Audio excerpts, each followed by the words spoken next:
बिस्मिल्लाहिर्रहमानिर्रहीम। Dear students, अस्सलाम वालेकुम। आपकी फिजिक्स की क्लास जो है वो स्टार्ट हो गई है। अगर आप लोग मुझे सुन सकते हैं तो काइंडली चैट में यस या ओके के साथ रिप्लाई करेंगे।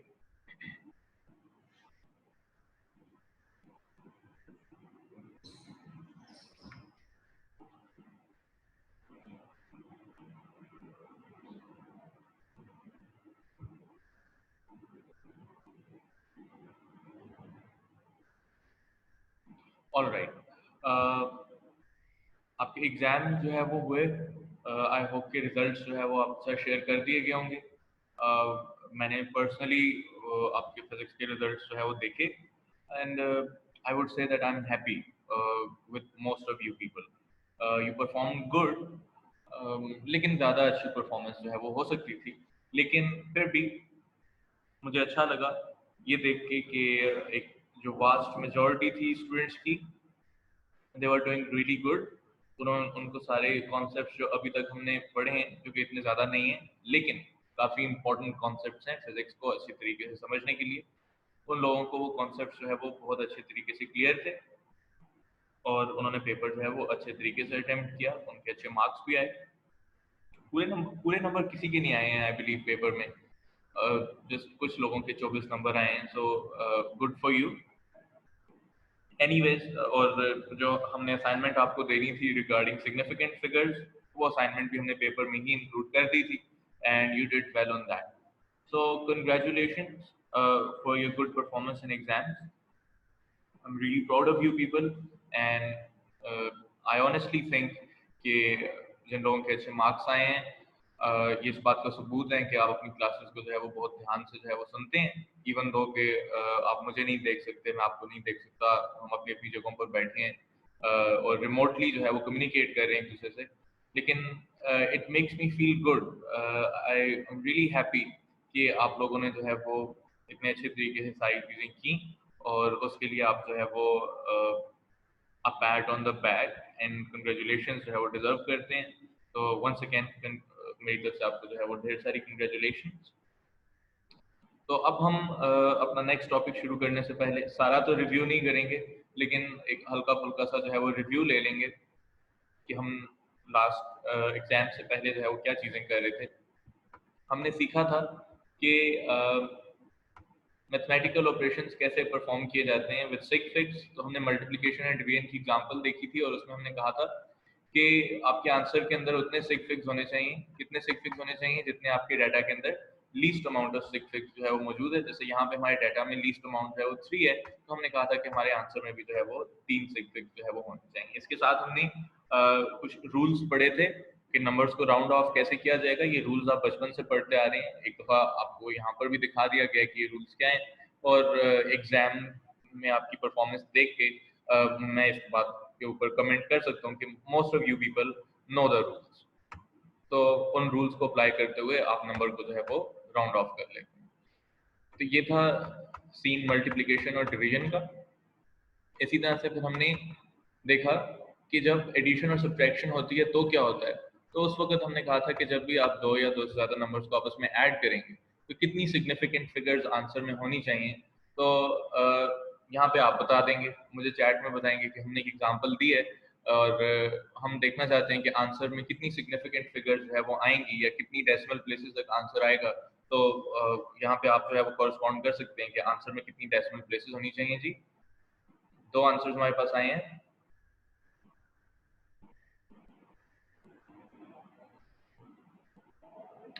ज्यादातर लोग 1 कह रहे हैं and that is really fine कि आंसर के अंदर जो है वो एक ही डेसिमल प्लेस होनी चाहिए, क्योंकि कितनी डेसिमल प्लेसेस तक आंसर लेके आते हैं जितनी आपकी लीस्ट डेसिमल प्लेस होती है। तो आपके डाटा के अंदर एक डेसिमल प्लेस जो है वो सबसे कम डेसिमल प्लेस है, तो आपके आंसर में भी एक ही डेसिमल प्लेस होनी चाहिए। और इस तरह से फिर हमने ढेर सारी और एग्जाम्पल की थी। जैसे इस एग्जाम्पल में हमारे पास सबसे कम डेसिमल प्लेसेस जो है वो 2 हैं, दैट मीन्स के आंसर के अंदर भी 2 डेसिमल प्लेसेस आएंगी। इसी तरह से इस एग्जाम्पल में हमारे पास एक डेसिमल प्लेस है तो आंसर में भी एक ही डेसिमल प्लेस होगी।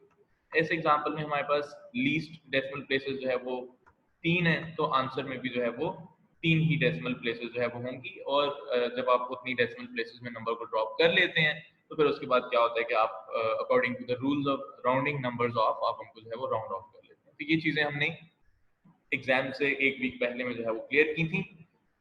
इनकी समरी इस तरह से कि जब आप मल्टीप्लिकेशन या डिवीजन करते हैं तो आंसर में उतनी सिग्निफिकेंट फिगर्स होनी चाहिए, उतनी सिग फिग्स होनी चाहिए जितनी आपके डाटा के अंदर सबसे कम है। डाटा में जितनी सबसे least amount of sig figs किसी भी नंबर में प्रेजेंट होंगी, in case of multiplication division answer में भी उतनी ही सिग फिग्स होनी चाहिए। इन केस ऑफ एडिशन और सब्ट्रैक्शन आपका answer least amount of decimal place में आना चाहिए, यानी आपके डाटा के अंदर ऐसा नंबर जिसमें सबसे कम डेसिमल प्लेसेस हैं, आंसर के अंदर भी उतनी ही डेसिमल प्लेसेस होनी चाहिए टू समराइज इट ऑल। फिर उसके बाद हमने ये सारी बातें पढ़ने के बाद मैंने आपको ये बताया कि हम सिग फिग्स को इतनी इंपॉर्टेंस क्यों देते हैं, सिग फिग्स हमें बताती क्या है किसी भी मेजरमेंट के बारे में। ध्यान रखिएगा, याद रखिएगा, आपके पेपर में इससे रिलेटेड एक क्वेश्चन भी आया था, क्या फिजिक्स और मैथ्स दोनों सेम है? तो दोनों सेम नहीं है। तो अभी तक हमने सिग फिग्स के बारे में जितनी बात की थी वो एक मैथमेटिकल पर्सपेक्टिव से की थी कि जब मैथमेटिकल एक्सप्रेशंस होंगे तो उनको कैसे हैंडल किया जाता है। फिर मैंने आपको ये भी बताया था कि what is the physical meaning of all this, क्योंकि ऑब्वियसली जब हम फिजिक्स में किसी चीज को डिस्कस कर रहे होंगे तो there must be a physical association of that thing. तो फिजिक्स में जितने भी ज्यादातर जो नंबर्स डील किए जाते हैं वो किसी ना किसी चीज की मेजरमेंट्स होती हैं। तो मैंने आपको उसमें ये बताया था कि जैसे एक गाड़ी है वो स्टार्ट से फिनिश तक जाती है, हम उसकी स्पीड मालूम करना चाहते हैं, तो हमने उसके दो केसेस जो है वो डिस्कस किए थे। हमने एक रूलर के साथ जो है वो गाड़ी का जो ट्रैक है उसकी लेंथ मेजर की थी, और अपने फोन के ऊपर मौजूद स्टॉप वॉच ऐप से मैंने टाइम मेजर किया था। लेकिन जब मैं इन दोनों को कैलकुलेटर के ऊपर मल्टीप्लाई करता हूँ, सॉरी डिवाइड करता हूँ और आंसर लेके आता हूँ, तो आप भी ये करके देख सकते हैं कि कैलकुलेटर के ऊपर इस तरह का आंसर आता है। तो देन हमने क्वेश्चन रेज किया था कि क्या ये हमारा आंसर बिल्कुल ठीक है। मैंने आपसे ये बात सोचने को कहा था कि देखें आपके डाटा में जो दोनों आपके पास मेजरमेंट्स हैं उन दोनों में एक में एक डेसिमल प्लेसेस तक आप हैं, दूसरी में आप दो डेसिमल प्लेसेस तक हैं, लेकिन अगर आप आंसर को देखें तो आपके आंसर में ढेर सारी डेसिमल प्लेसेस हैं। तो ये आंसर जो है वो एक्यूरेट नहीं है। ये आंसर अगर कोई भी बंदा पढ़ेगा तो वो ये समझेगा कि आपने लेंथ भी बहुत ही ज्यादा प्रिसाइज इंस्ट्रूमेंट से मेजर की और टाइम भी बहुत ही ज्यादा प्रिसाइज इंस्ट्रूमेंट के साथ मेजर किया, इसीलिए आपके आंसर में इतनी ज्यादा डेसिमल प्लेसेस मौजूद हैं। लेकिन हमने मेजरमेंट की, हमें पता है कि हमने इतनी प्रिसाइज कोई भी चीज इस्तेमाल नहीं की है, तो इसलिए जरूरी है कि ये जो हमारा आंसर आया है इसको प्रॉपर सिग्निफिकेंट फिगर्स में लाया जाए। और कैसे लाया जाएगा, हम रूल्स पहले ही पढ़ चुके हैं कि जब मल्टीप्लिकेशन या डिवीजन होती है तो least amount of sig figs जो है वो इस्तेमाल की जाती है। तो हमारे पास जो least amount of sig figs है इन दोनों फिगर्स में वो 3 है। दैट मीन्स कि हमारा आंसर भी जो है वो 3 सिग फिग्स तक राउंड ऑफ होना चाहिए और वही जो है वो सही आंसर होगा। फिर उसके बाद हमने एक दूसरा केस देखा जिसमें हमने लेजर्स की मदद से डिस्टेंस एक हाई डिग्री ऑफ प्रिसीजन तक मेजर किया, इसी तरह से टाइम भी जो है वो हमने एक सेंसिटिव डिवाइस से मेजर किया। तो अब हमारा जो आंसर है वो जस्टिफाइड है कि अगर वाकई आप इतनी सेंसिटिव इंस्ट्रूमेंटेशन इस्तेमाल करते हैं तो फिर वाकई आपके आंसर में इतनी ज्यादा डेसिमल प्लेसेस आ जाती हैं। सो समराइज करते हुए मैं आपको क्या बताऊंगा कि जो सिग फिग्स हैं वो बेसिकली क्या कम्युनिकेट करती हैं रीडर्स के साथ। सिग फिग्स रीडर को ये बताती है कि जो मेजरमेंट आपके सामने आ रही है ये किस किस्म के इंस्ट्रूमेंट से ली गई है। अगर कम सिग फिग्स हैं तो इसका मतलब है कि जो इंस्ट्रूमेंट्स इस्तेमाल किए गए हैं वो कम प्रिसाइज हैं, अगर ज्यादा सिग फिग्स हैं तो इसका मतलब ये है कि जो इंस्ट्रूमेंट्स इस्तेमाल किए गए हैं वो ज्यादा प्रिसाइज हैं। And it is very important in scientific writing कि जब भी आप पेपर लिखें, जब भी आप अपने एक्सपेरिमेंट के रिजल्ट्स किसी को बताएं तो they must be in proper sig figs, ताकि जो आप एक्सपेरिमेंट अगर किसी को एक्सप्लेन करने जा रहे हैं तो वो उस एक्सपेरिमेंट को अच्छी तरह से जो है वो समझ सके और उसको जो है वो रिपीट भी जो है वो कर सके। तो that is the actual point of sig figs. हम इसलिए सिग फिग्स को जो है वो इतनी इंपॉर्टेंस देते हैं। और इसके साथ ही हम अपना जो है वो आज का टॉपिक जो है वो शुरू करेंगे। और मैंने स्लाइड पर जो है वो मेंशन कर दिया आर्टिकल नंबर 1.6 और पेज नंबर 10। आर्टिकल का नाम है precision and accuracy, very important things. अब उसमें आम में अपनी डेली लाइफ में हम प्रिसिजन और एक्यूरेसी को अक्सर लोग इसका सेम मतलब लेते हैं, लेकिन इन फिजिक्स ये दोनों डिफरेंट चीजें हैं और आज हम इन्हीं की डिस्कशन करेंगे। सिर्फ और सिर्फ यही आर्टिकल जो है वो हम पढ़ेंगे कि प्रिसिजन क्या है, एक्यूरेसी क्या है, इन दोनों के बीच में डिफरेंस क्या है। एंड देन नेक्स्ट लेक्चर में हम जो हमारा ट्रेंड है पढ़ने का वो ये है कि एक दफा हम चीजों को ऑन सरफेस जो है वो उनकी डेफिनेशन करते हैं एंड देन अगले लेक्चर में हम उनको थोड़ा सा इन डेप्थ जो है वो स्टडी करते हैं। तो आज हम सिर्फ वो चीजें डिस्कस करेंगे जो मोटी मोटी चीजें हैं जो आपकी बुक में जो है वो दी गई हैं, और कल हम इनके ऊपर अपने नेक्स्ट लेक्चर में हम इनके ऊपर थोड़ी सी इन डेप्थ डिस्कशन करेंगे कि इन सब बातों का जो है वो मतलब क्या है। तो सबसे पहले है जी हमारे पास प्रिसिजन। अगर प्रिसिजन को जो है वो सिंपल अल्फाज में मैं एक्सप्लेन करना चाहूँ तो सिंपल अल्फाज जो है वो आपकी स्क्रीन के ऊपर ऑलरेडी लिखे जा चुके हैं। Precision of a measurement is related to the instrument that is used to take the set measurement. Smaller the least count, greater the precision. It is also called absolute uncertainty. तो precision क्या होती है, जैसे हमने पिछले lectures में भी जो है वो बात की, आपकी बुक में अभी तक जो प्रिसिजन का आइडिया है that is correlated with the number of decimal places. जितनी ज्यादा डेसिमल प्लेसेस उतना ज्यादा प्रिसाइज आंसर। तो ज्यादा डेसिमल प्लेसेस लाने के लिए हम क्या करते हैं, ऐसे इंस्ट्रूमेंट्स इस्तेमाल करते हैं जिनका लीस्ट काउंट जो है वो कम से कम हो। यानी वो जैसे अगर हम इसको समझने के लिए, अब आपने गौर से ये सारी बातें सुननी है क्योंकि इनके ऊपर डिस्कशन करने से ये ज़्यादा अच्छी समझ आती हैं। फॉर एग्जाम्पल, आप रूलर से कोई चीज़ मेजर करते हैं, आपने ऑर्डिनरी रूलर जो है वो देखा होगा, उसके ऊपर मार्किंग्स बनी हुई होती हैं। मैं आपसे कहूँ कि मुझे रूलर के ऊपर 1.1 सेंटीमीटर की लाइन ड्रॉ करके दिखाएं, तो आप बड़ी इजीली वो लाइन ड्रॉ कर लेंगे। पहले 1 सेंटीमीटर तक लाइन ड्रॉ करेंगे और उसके बाद एक पॉइंट उससे आगे चले जाएंगे तो आप 1.1 सेंटीमीटर की लाइन जो है वो ड्रॉ कर सकेंगे। इसी तरह से अगर मैं आपसे कहूँ कि जी 1.5, 1.6, 2.5, 2.6 इतना इस तरह की मैं आपको मेजरमेंट्स दूं तो आप बड़ी इजीली वो लाइन जो है वो ड्रॉ कर सकेंगे। तो नोटिस कि जितनी भी मेजरमेंट्स मैं आपको बता रहा हूँ और इंटुइटिवली आपको भी ये पता है कि यूजिंग अ मीटर रॉड, एक ऑर्डिनरी रूलर इस्तेमाल करते हुए सिर्फ और सिर्फ हम एक डेसिमल प्लेस तक मेजर कर सकते हैं या एक डेसिमल प्लेस तक चीजों को ड्रॉ कर सकते हैं। जैसे अगर मैं आपसे कहूं कि रूलर इस्तेमाल करते हुए 1.65 सेंटीमीटर की लाइन ड्रॉ करके बताएं तो आप नहीं बताएं, आप नहीं कर सकेंगे। आप कहेंगे जी रूलर के ऊपर तो मार्किंग ही नहीं एग्जिस्ट करती। तो रूलर के ऊपर जो स्मॉलेस्ट मार्किंग एग्जिस्ट करती है, अगर आपके सामने अभी रूलर पड़ा है तो आप अभी भी देख सकते हैं या फिर लेक्चर के बाद देखिएगा, एक नॉर्मल रूलर के ऊपर जो स्मॉलेस्ट मार्किंग एग्जिस्ट करती है वो मार्किंग 0.1 सेंटीमीटर की है। यानी इस लीस्ट काउंट से कम आप रूलर को इस्तेमाल करते हुए मेजर नहीं कर सकेंगे और नतीजे में क्या होगा कि आपकी रूलर की जितनी भी मेजरमेंट्स होंगी, चाहे आप रूलर से एक सफा मेजर करें या आप रूलर इस्तेमाल करते हुए पूरा रोड मेजर कर लें, लेकिन आपकी जो प्रिसिजन होगी वो 1 डेसिमल प्लेस से ज्यादा नहीं हो सकती, क्योंकि ये आपका जो इंस्ट्रूमेंट है ये उसकी फिजिकल लिमिटेशन है कि उस इंस्ट्रूमेंट के ऊपर 0.1 सेंटीमीटर से छोटी मार्किंग मौजूद ही नहीं है। ठीक है जी। तो ये था आइडिया प्रिसिजन का। तो यहाँ तक जितनी बातें मैंने अभी तक की हैं रिगार्डिंग प्रिसिजन, अगर वो आपको क्लियर है तो आप चैट में यस या ओके के साथ रिप्लाई कर सकते हैं ताकि हम मूव ऑन कर सकें अपनी next example.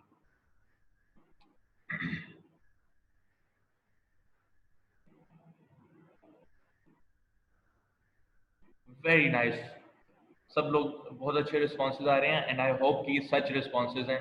So proud of you people, really happy about you people are the best. Okay ji. तो इसी तरह से अब अगर कोई मुझे कहे कि नहीं मुझे ज्यादा प्रिसाइज मेजरमेंट चाहिए, मुझे 1 डेसिमल प्लेस तक मेजरमेंट नहीं चाहिए जी, मुझे 2 डेसिमल प्लेसेस तक जो है वो मेजरमेंट चाहिए, तो फिर मैं उनको क्या रिकमेंड करूंगा, मैं उनसे कहूंगा कि आप ऐसा करें कि आप वर्नियर कैलिपर इस्तेमाल करें। वर्नियर कैलिपर का आपने 9th क्लास में पढ़ा होगा, एक ऑर्डिनरी टिपिकल वर्नियर कैलिपर का जो लीस्ट काउंट होता है वो 0.01 सेंटीमीटर होता है। इसका कंसेप्चुअली क्या मतलब है कि जहां एक ऑर्डिनरी रूलर इस्तेमाल करते हुए आप 1 सेंटीमीटर के 10वें हिस्से तक एक्यूरेट या प्रिसाइज मेजरमेंट जो है वो कर रहे थे, प्रिसाइज मेजरमेंट कर रहे थे 1 सेंटीमीटर के 10वें हिस्से तक। अब अगर आप वर्नियर कैलिपर इस्तेमाल करेंगे तो आप 1 सेंटीमीटर के 100वें हिस्से तक जो है वो प्रिसाइज मेजरमेंट कर सकते हैं। मुझे एक और बंदा आता है, मुझे कहते हैं नहीं मुझे इससे भी ज्यादा प्रिसाइज रिजल्ट जो है वो रिक्वायर्ड है, तो फिर मैं उसे कहूंगा कि ऐसा करें आप स्क्रू गेज इस्तेमाल कर लें।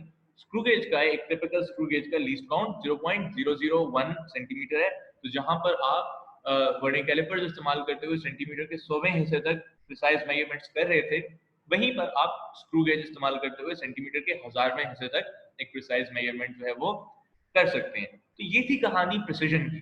प्रिसिजन जो है वो रिलेटेड है इंस्ट्रूमेंट के साथ।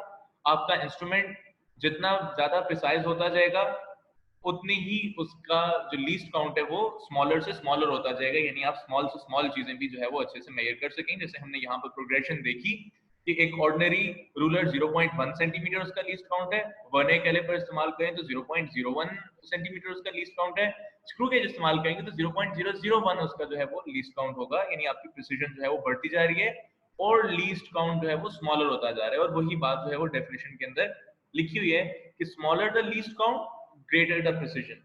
और इस चीज को हम एब्सोल्यूट अनसर्टेनिटी भी जो है वो कहते हैं। एब्सोल्यूट का क्या मतलब है, इसको एब्सोल्यूट अनसर्टेनिटी क्यों कहा जाता है, कि हम जब हम फर्दर इस सारी चीज को इन डेप्थ डिस्कस करेंगे तो हम इन सारी चीजों को भी डिस्कस करेंगे। फिलहाल आप अपने जहन में ये आइडिया बिठाइए कि precision of a measurement is always related to the instrument that is used to take the said measurement. अगर आप ज्यादा प्रिसीजन चाहते हैं तो उसका एक ही तरीका है कि आप ज्यादा प्रिसाइज इंस्ट्रूमेंट इस्तेमाल कर लें। तो यहाँ तक की जो हमने बातें की उनको हम एग्जाम्पल में इस तरह से लिख सकते हैं कि यहाँ पे वही मैं आपको कंपैरिजन दे रहा हूँ एक वर्नियर कैलिपर का और ऑर्डिनरी मीटर रूल का। एक ऑर्डिनरी मीटर रूल का जो लीस्ट काउंट है 0.1 सेंटीमीटर है और एक टिपिकल वर्नियर कैलिपर का लीस्ट काउंट 0.01 सेंटीमीटर है। तो हम ये कह सकते हैं कि जो वर्नियर कैलिपर की मेजरमेंट है वो मोर प्रिसाइज है as compare to the metre rule. जितना लीस्ट काउंट जो है वो स्मॉलर होता जाएगा उतनी ही ज्यादा प्रिसीजन बढ़ती चली जाएगी। तो यहाँ तक अगर आपको सारी चीजें क्लियर हैं तो आप जो है वो मुझे बता सकते हैं चैट में, ताकि हम अपना नेक्स्ट टॉपिक जो है वो स्टार्ट कर सकें।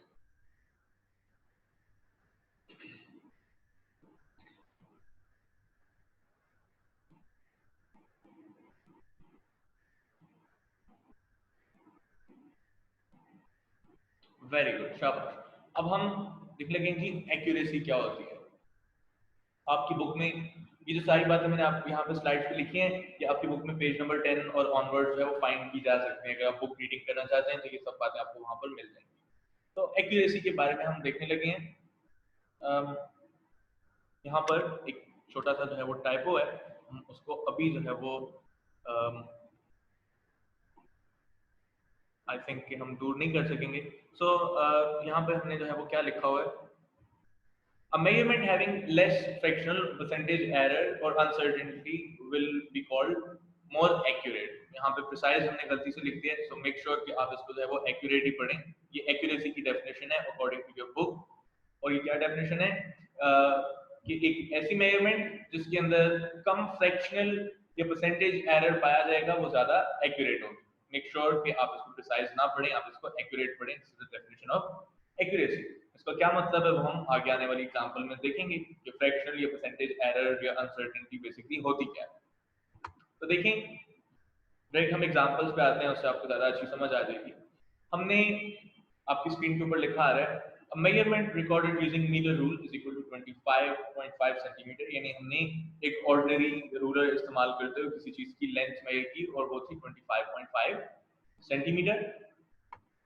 और हमें पता है कि लीस्ट काउंट या एब्सोल्यूट अनसर्टेनिटी है प्लस माइनस 0.1 सेंटीमीटर। हम पहले ही बता चुके हैं कि बेसिकली जो इंस्ट्रूमेंट का लीस्ट काउंट होता है वही उसके अंदर की एब्सोल्यूट अनसर्टेनिटी भी जो है वो कहलाती है। तो प्लस माइनस 0.1 सेंटीमीटर का मतलब ये है कि जो 0.1 सेंटीमीटर को तो आपको जो है क्लियर है कि वो लीस्ट काउंट है। प्लस माइनस का मतलब ये है कि जो आपने मेजरमेंट ली है 25.5 सेंटीमीटर, ये जो है वो एक्चुअल से 0.1 ज्यादा भी हो सकती है और 0.1 कम भी हो सकती है। क्यों? क्योंकि जो हमारी मार्किंग है, जो फिजिकल इंस्ट्रूमेंट के ऊपर मार्किंग है वो 0.1 सेंटीमीटर की स्मॉलेस्ट मार्किंग है। तो इतना एब्सोल्यूट अनसर्टेनिटी जो है वो मेजरमेंट के अंदर मौजूद है, इतना शक जो है वो मेजरमेंट में मौजूद है कि या तो इस अमाउंट से इतनी ज्यादा हो जाएगी या इतनी कम हो जाएगी। अब मैं ये देखना चाहता हूँ कि फ्रैक्शनल अनसर्टेनिटी जो है वो क्या है। यहाँ पे इस बात को बहुत ही गौर से सुनने की जरूरत है। प्लस माइनस 0.1 सेंटीमीटर का मतलब ये है कि आप जब भी मीटर रूल से कोई चीज मेजर करेंगे तो उसके अंदर आपको ये शक होगा कि या तो ये 0.1 सेंटीमीटर ज्यादा है या ये 0.1 सेंटीमीटर कम। क्यों होगा? क्योंकि मीटर रूल के ऊपर जो स्मॉलेस्ट फिजिकल लाइन है वो 0.1 सेंटीमीटर है। अगर मीटर रूल के ऊपर यही स्मॉलेस्ट फिजिकल लाइन 0.1 की बजाय 0.01 सेंटीमीटर होती तो आपकी एब्सोल्यूट अनसर्टेनिटी भी यही होती। और टोटल मेजरमेंट हमारे पास है जी 25.5 सेंटीमीटर। तो अब इस फ्रैक्शनल अनसर्टेनिटी का क्या मतलब है कि ये जो 0.1 सेंटीमीटर है ये इस पूरी की पूरी मेजरमेंट के ऊपर बराबर तकसीम हो रहे हैं, यानी ये जो आपके पास 0.1 सेंटीमीटर की एब्सोल्यूट अनसर्टेनिटी थी, ये इस टोटल मेजरमेंट को बराबर इफेक्ट जो है वो करता है। तो हमने क्या किया, हमने 0.1 सेंटीमीटर को 25.5 सेंटीमीटर से डिवाइड कर दिया, तो हमें पता चल गया कि इस मेजरमेंट में हर एक सेंटीमीटर के अंदर हमारे पास 0.004 सेंटीमीटर या 0.004 का जो है वो शक पाया जाता है। और अगर मुझे जो है वो यही चीज परसेंटेज में लिखनी हो तो मैं इसको सिंपली 100 के साथ जो है वो मल्टीप्लाई करूंगा, तो मेरे पास जो है वो परसेंटेज आ जाएगी। तो ये हमने निकाल ली परसेंटेज अनसर्टेनिटी। यहाँ तक अगर आपको सारी चीजें क्लियर है तो आप जो है वो यस या ओके के साथ जो है वो रिप्लाई कर सकते हैं, ताकि हम अगली एग्जांपल की तरफ बढ़ें।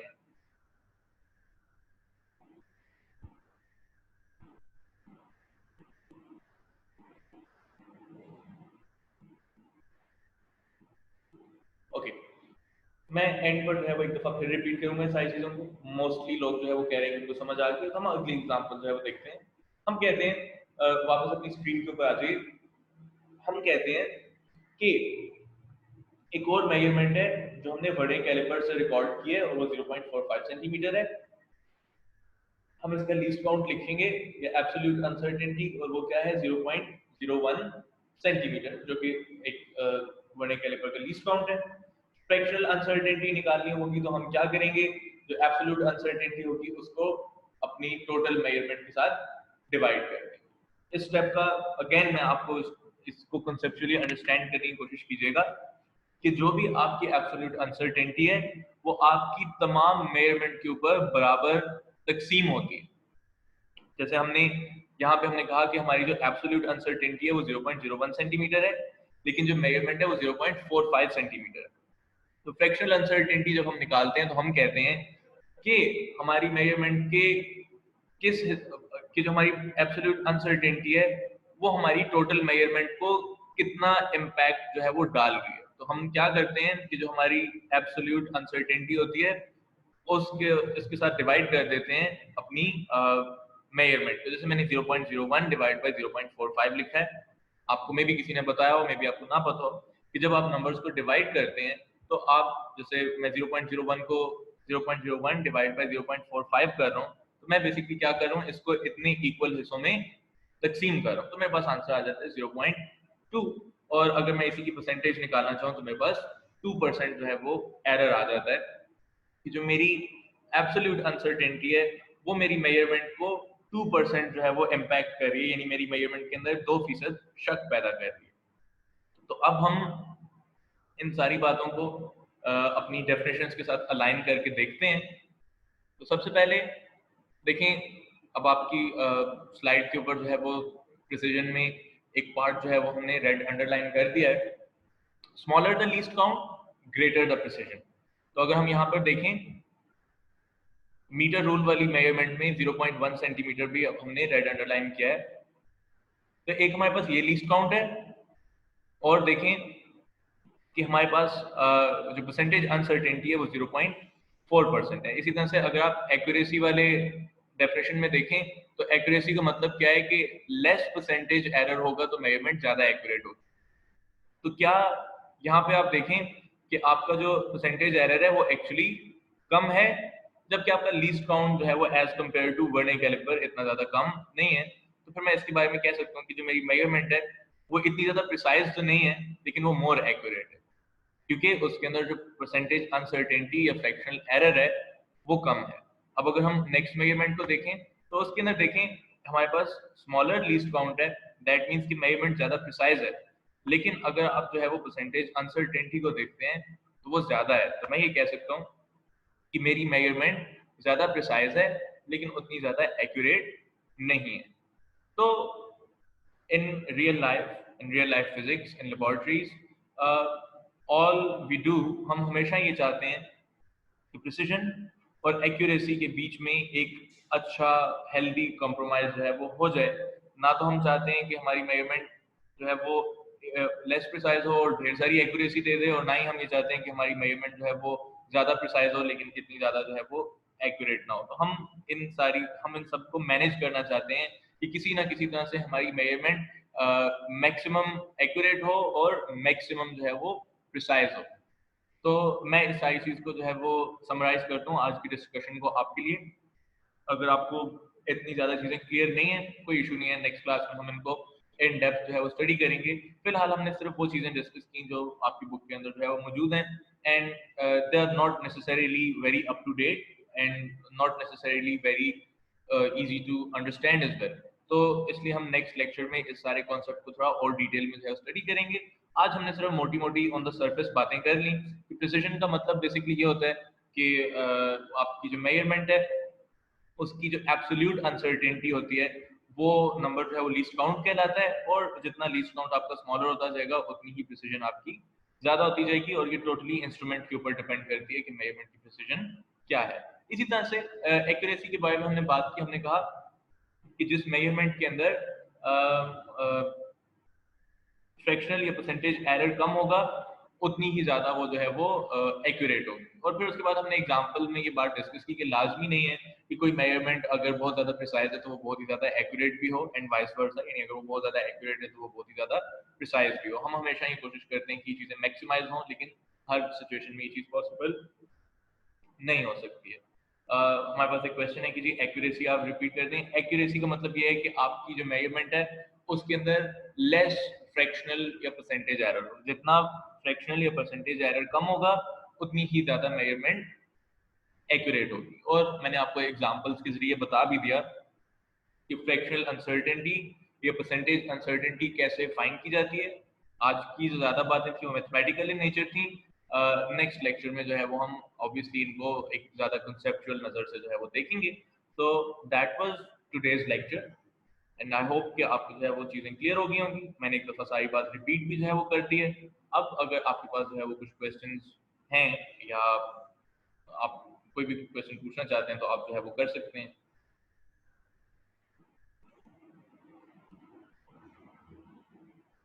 तो यहाँ तक जो आज हमने डिस्कशन की रिगार्डिंग प्रिसीजन एंड एक्यूरेसी, अगर आपको वो जो है वो क्लियर है तो आप जो है वो ओके या यस के साथ रिप्लाई कर सकते हैं इन chat.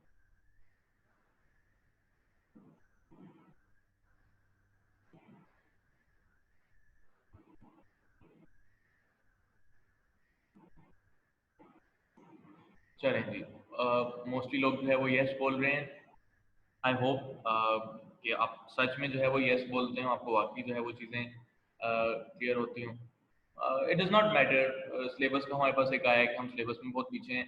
So I told you from the day one, personally मैं सिलेबस कवरेज को इतना ज़्यादा जो है वो सर पे नहीं सवार करता हूँ, मैं ज़्यादा जो है वो समझाने को जो है वो सवार करता हूँ। सो ऑब्वियसली मैंने वही अप्रोच जो है वो फॉलो की है। स्पीड अप अगर हम करेंगे मे बी आपको इतनी सी समझ ही ना आए। तो जब आप कॉलेज में आएंगे तो यू विल हैव टाइम, आपको जो है वो याद करने के लिए भी चीज़ें जो है वो बता दी जाएंगी, नोट्स वगैरह भी दिए जाएंगे। लेकिन during these sessions I would like to stay more on the conceptual path. Mariam को जो है वो समझ नहीं आई है, कोई बात नहीं है, आप बता दें कहाँ से समझ नहीं आई है, हम वहां से जो है वो रिपीट कर लेते हैं।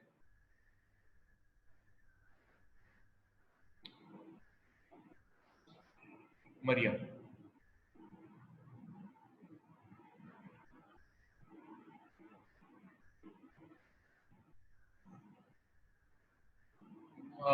मरियम प्रिसिजन के बारे में पूछ रही हैं, हम एक दफ़ा डेफिनेशन रिपीट कर देते हैं। Precision is related to the instrument that is used to take the set measurement. Smaller the least count, greater the precision, and it is also called absolute uncertainty.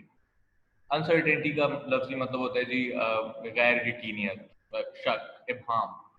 तो प्रिसिजन मीन्स कि आपकी जो measurement है वो कितनी decimal places तक जो है वो जा रही है।